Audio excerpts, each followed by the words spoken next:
Well, welcome back to all my boredom busters, and hi to all you new hobby hunters. I am your host, Brad Claybaugh, and this is Brad's Boredom Busters. This is the channel that explores all sorts of arts and crafts, so if you're looking for something new to do, this is the channel for you. Well, thanks for coming back, because this is going to be part 2 of a 2-part series. I am working on a banner for an upcoming spring bazaar. I want to feature my YouTube channel, so this banner will say Brad's Boredom Busters on it. I wanted it to be a tie-dye pattern because I am going to be selling all my tie-dye shirts at this bazaar. So before we get on with the video, hey Buster, show these fine people what to do if they want to subscribe to our channel. Take it away, Buster.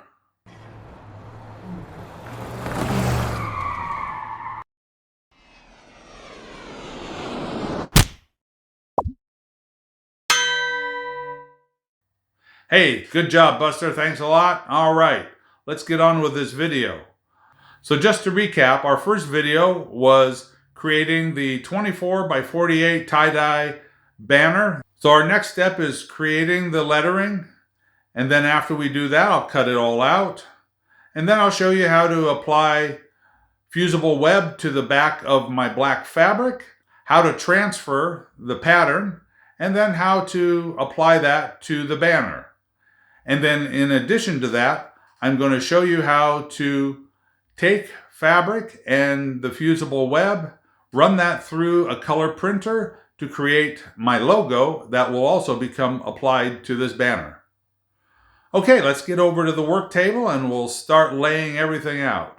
All right, so here we are at the work table, and so I just wanted to double check what my finished dimensions were. Okay, so we can take this away for now.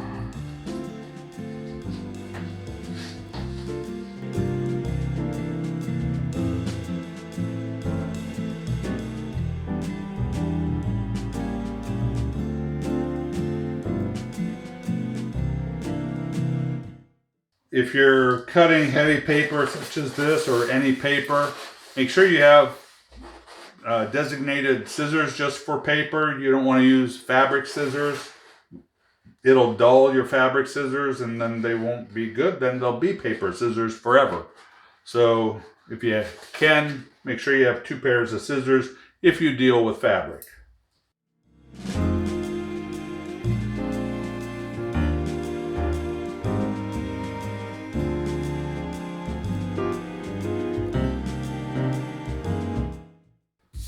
Cut this rosin paper on this line, and then we'll have the rosin paper the exact size of the banner. Okay, so now we've got a duplicate of my banner, and so I can work with this and lay out all my lettering on here. And then we'll take and cut those out, and I'll show you then how to transfer that to the heat and bond. So let me show you the lettering and the design that I came up with for the lettering on my banner. So this is what I am going to recreate to go across the banner, and I'll probably put my logo up in this area. So let's lay out the quadrants on the pattern here. Start by finding center.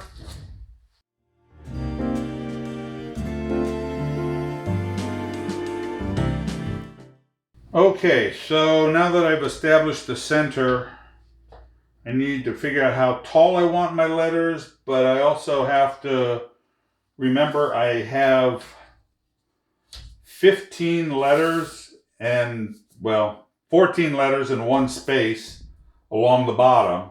So I can't make them too tall or they'll stretch out too far and won't fit. I'm thinking if I do 6-inch tall letters, rather have 4-inch gap, but still the 6-inch letters, but just that way it'll move them closer to the top and the bottom. So we're going 4, so I got a 2-inch here. 2, all right, 2 and 2 is 4 there. Then my 6-inch letters. And 6-inch letters. There we go. So basically it's just figure it out as you go when you're doing a project like this. But I think that will work. I think we'll be in good shape. 3 3/4 up from the bottom, so let's mark that off.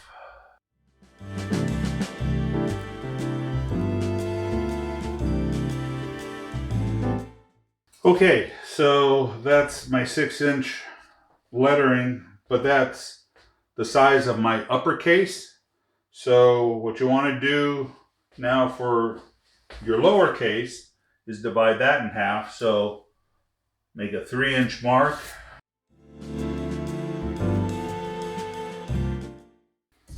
Okay, now do the same for the top part of the banner where it'll say Bradds and the logo.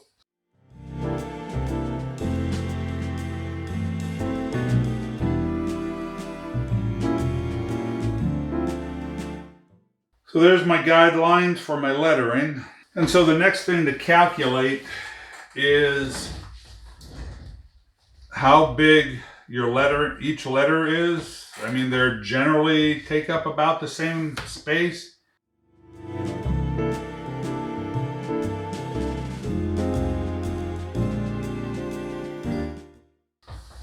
Okay. And to help figure out my positioning of my name at the top, I've also done a mock-up of my logo, and that will go here. On the graph page that I drew up my sample of how I wanted the lettering to look, the letters are 1 inch tall, and I am 6 inches tall, so we are making it 6 times larger. Probably to duplicate these letters as best I can without them stretching out further or being compressed, you know, too short. If I draw out a simple grid on my sheet here, so if I do a grid of 3 inches, then I can replicate what I have here pretty easily. That's what I'll do. All right. So I decided it'd be easier to draw out the grid with my quilting ruler because it's a little easier to hold it stable than the narrow yardstick. And then the other benefit of using this is if I'm making my grid 3 inches, then I can use the 3-inch mark on the ruler to easily create that.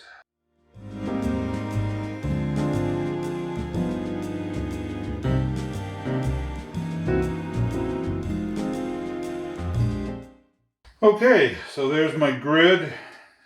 Because I had divided already horizontally at 3 inches and now we go vertically at 3 inches, that gives me my grid where the lettering goes.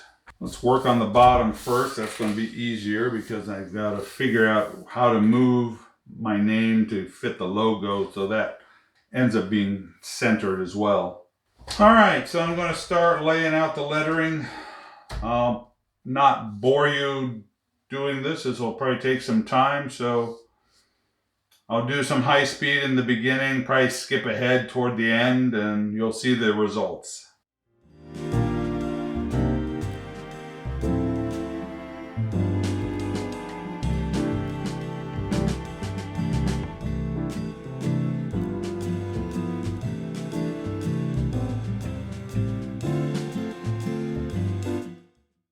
All right, Busters, so this is the letter layout for my banner.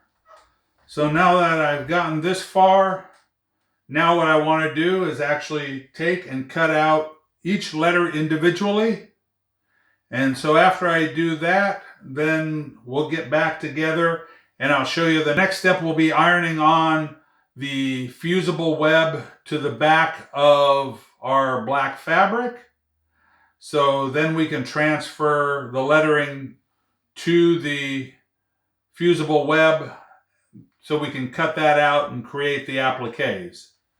So I'm going to go ahead and cut these out and then I'll get back to you when we're ready to start working with the fabric. Okay, Busters, so I have all the letters cut out, created all the patterns.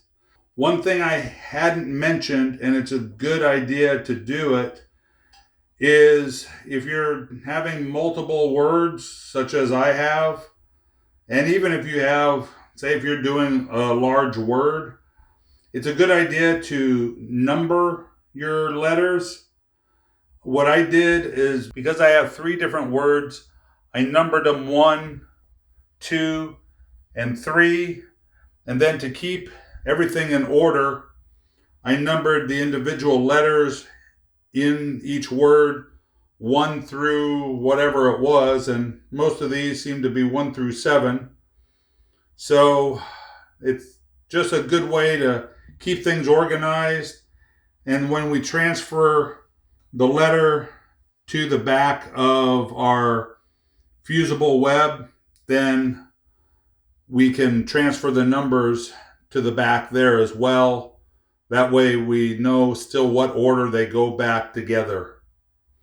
All right, so let's get over to the ironing board and I'll show you how to iron on the Fusible Web so we can create the appliques. All right, the material I like to use for my appliques is a product called Heat and Bond. This actually is the Heat and Bond Light, and it's great for applique. When you go to iron it onto your fabric, I'm ironing it onto my black, and my black, because it's a solid, there is no right or wrong side. But if you had a print and you were creating an applique out of that, you would want to iron this onto the wrong side. You'd have your fabric face down with the wrong side up. And then when you're using the Heat and Bond or any other type of fusible web like this, there's a paper side and then there's a shiny rough side. That's the glue side.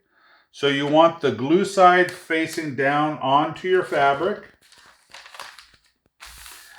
And then you want to use your iron on the, I believe it's the cotton setting, but when you purchase this at the fabric store, it comes with instructions. So follow those instructions. It's called Heat and Bond, and so you use a dry iron. You don't use any steam on this product.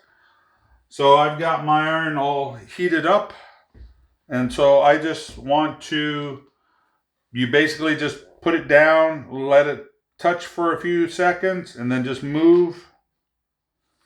And you can see that it adheres, and you're melting the glue and getting that to bond to your fabric. When you determine the size of your applique, cut the fabric a little bit larger than your Heat and Bond, because you don't want to melt the glue onto your ironing surface. That can make it really messy in the future. So always have your fabric a little bit larger than the Heat and Bond that you're using. I have this piece is 17 by 36, and I think that'll be quite adequate for the number of letters that I have. If I need more, I do have more Heat and Bond and more of the black fabric. Oh, the other thing you want to do before you start ironing the Heat and Bond onto your fabric is Make sure you iron out all the wrinkles on your fabric ahead of time as well.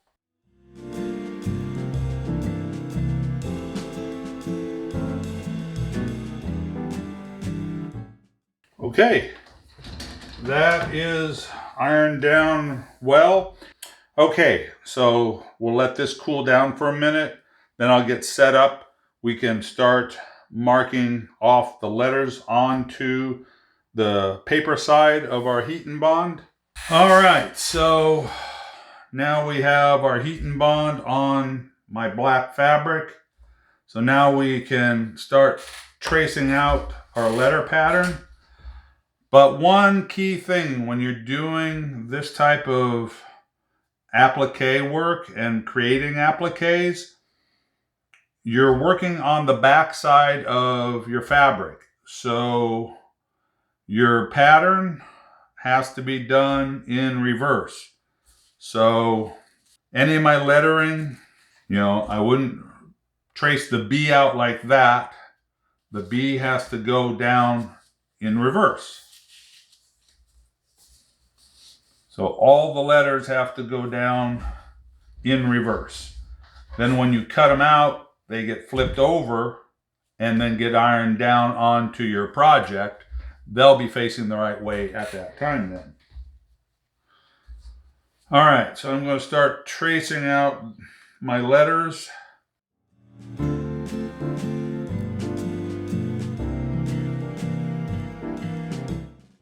The other thing you want to do once you get any of your letters or whatever you're doing, don't forget to transfer the number that you wrote on your pattern to your actual applique letter.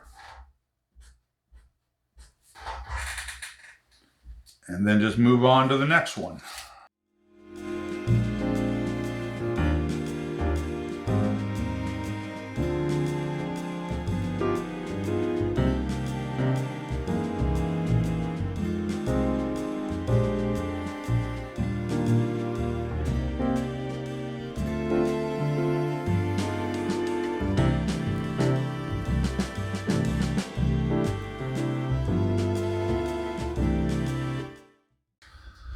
Okay, that's the end of that. So I've got all my letters laid out. I have some extra fabric left over, which is great. I can always save this and I'll use it for another project in the future. We're ready to cut this all out again. And you want to use a pair of scissors. You don't want to use your fabric scissors again, even though we have fabric on the back, but you still have the paper and the glue on it. So you want to use a pair of scissors that is capable of cutting through the paper, but still sharp enough also to go through the fabric cleanly. So I'll cut these out. I'll do that off camera and then we'll continue after I get everything cut out. All right, so I've got all my letters cut out. So now the next step is I want to recreate my logo. Okay, Busters, so I always want to be honest with you on my channel. I want you to join into my successes, but also know about my failures. I wasn't able to get that to run through my printer. Now, I have seen other people do it, and it just maybe depends on the model of printer that you have. It started to run and it started to print, but then it jammed again. So obviously that wasn't going to be successful. So I'm going to try something that I've never tried before, and maybe it'll work, maybe it won't, but hey, it's better than having nothing, to work with at all. So this is what I'm going after, is to finish off looking like this. So what I'm starting with, I printed out another image of my logo. And so what I was planning on doing is taking some of the heat and bond and ironing that onto the back, and then cutting it out in the circular pattern, and then applying that to the banner like I would if it was fabric. I think it'll be okay. Like I say, this is just kind of for a one-time use thing, so it doesn't have to be very durable. It can, it'll work fine for my purposes for this time. It may not be what you want to do if it's something that you're going to be utilizing for a very long time, or having it in an area where it might get handled a lot, because it is going to be paper. But for me, I think this will work. And so let's give it a try. And like I say, you'll find out when I find out if it's going to work. All right, so I've got my iron heated up, so let's go at it.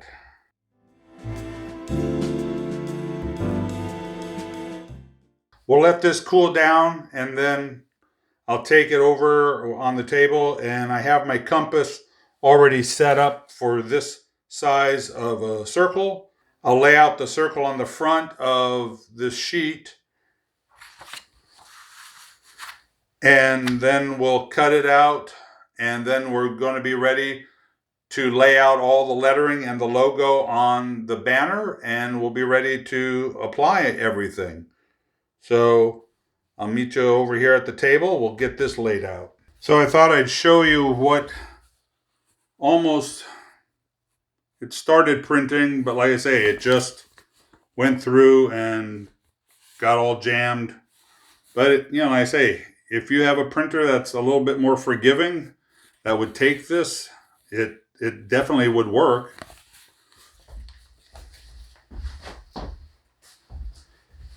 It just didn't work for me.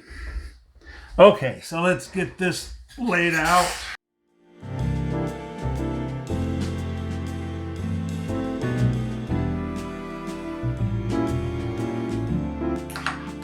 Okay, so that's that. Let's get that cut out.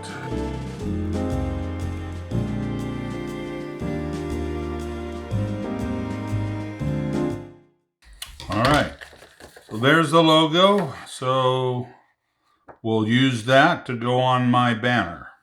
Okay, so ready to apply my lettering and the logo. So we need to, the same way we did kind of layout marks on our pattern paper, I need to now do that on the banner so we know where everything is supposed to go. So I want to find center again. And I'm just going to put a light pencil mark. That won't show up. It won't ruin the look of anything.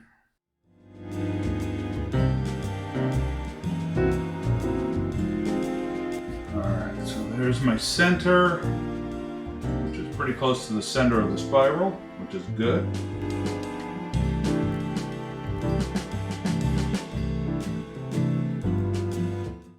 Okay, so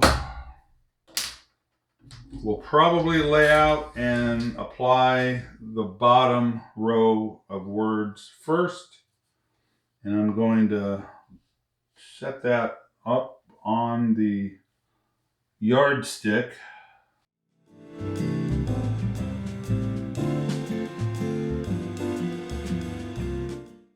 And this is why you want to number your letters so you can keep them organized. So if things get jumbled, you know where they belong.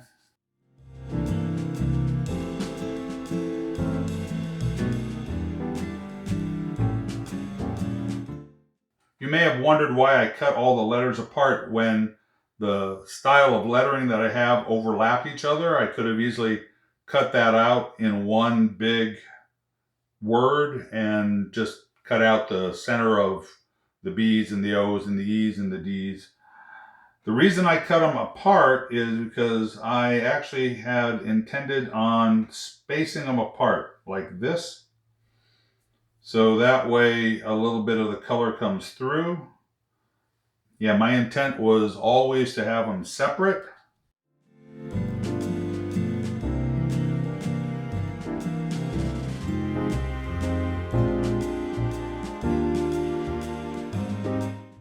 See, another good reason to have these numbered, I have 2 S's, and so this way I know which S I need, number 3.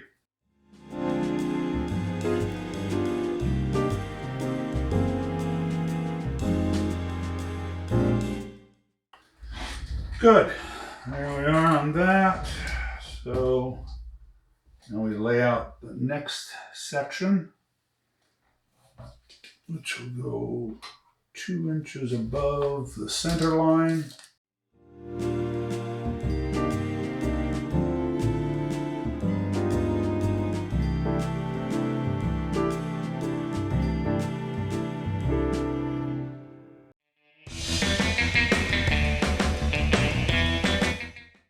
Okay, and that's the layout right there.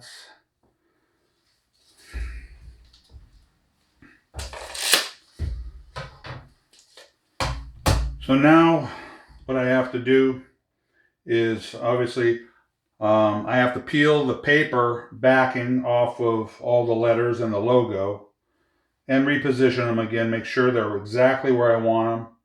And then we iron them down with a dry iron again, and it's finished, other than I think I want to put grommets in the corners, and I'll show you how to do that after we get this all attached. All right, so I'm going to kind of peel off everything, place it again, iron it down. We'll speed through that, so enjoy the music.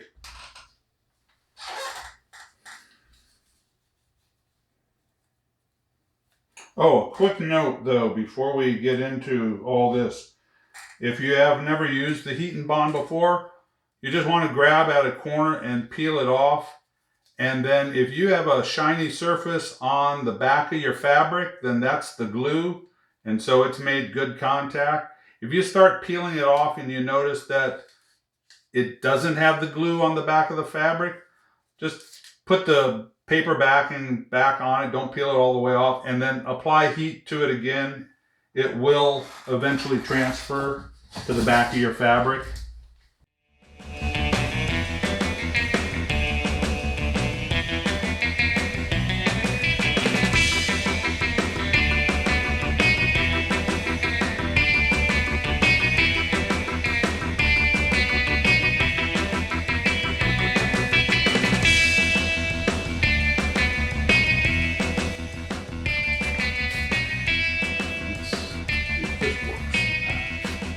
This is the big experiment. Let's see if this works.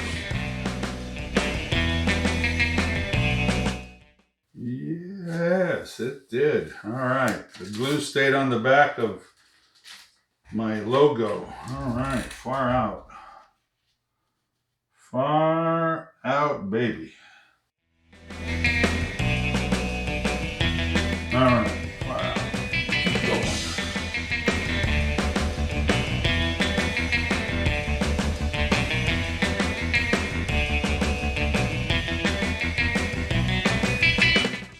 Okay, so that's everything laid out. All the backing is peeled off, so now it's ready to be heated up and bonded to the background. So let's get into that. So I've preheated my iron, and so all I have to do is just press and lift.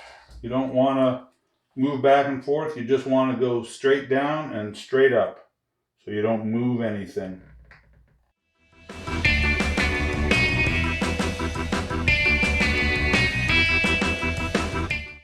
Okay, so let's try the logo. My only real concern about it is when I melt the glue onto the fabric, that it makes it kind of transparent, the white part transparent. We may end up getting some of the dye color bleeding through.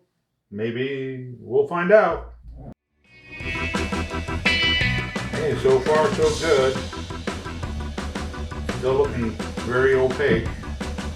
That's great.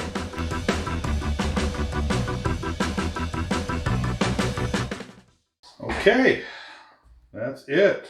Show you how to do the grommets next, and then after that, this project is finished. Okay, gang, so now we're ready to put the grommets in the corner. And I'm going to be working on this corner and rotating the banner to work on this corner of my table, because this is a corner where the leg is right underneath it. So it's the most stable part of the table.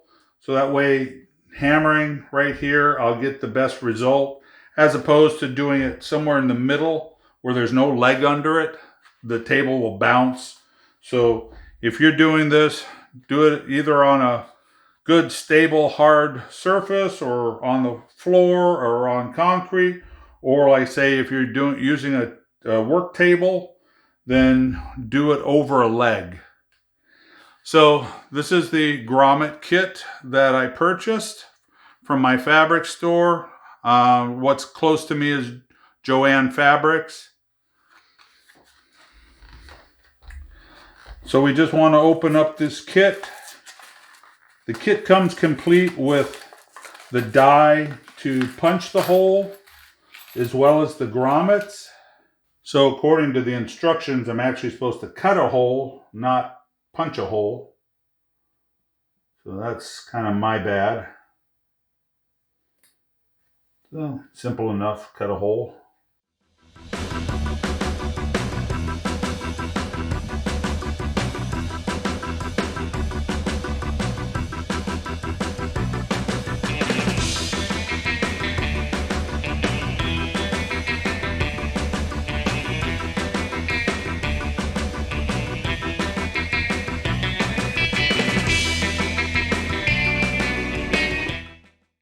Okay, there you go, all four corners. Nice tight grommets, should last a good long while. All right, all my Buster buddies, so that's the end of this project. So I hope you learned something new on this project. And if you like it, let me know in the comments. I will have some upcoming projects that will actually use some of the same techniques that we used on this project.